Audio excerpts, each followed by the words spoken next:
हाँ चाह के दूध है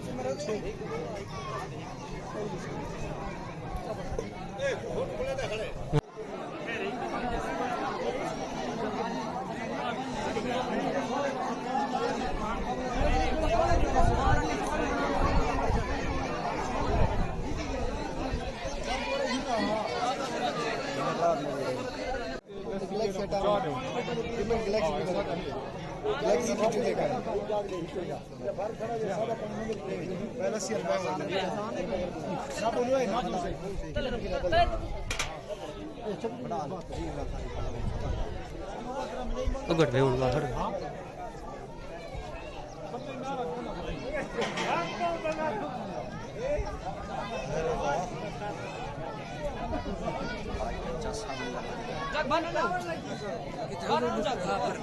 सादे दे भर ने टीका देख ले इकट्ठी है कैसे ये देख वीडियो बड़ा जूम करें खैर खैर निके थाले नो बनी अच्छा सुस्ता खैर ठीक है वो थाले बनी है हां चैनल वाले का मोबाइल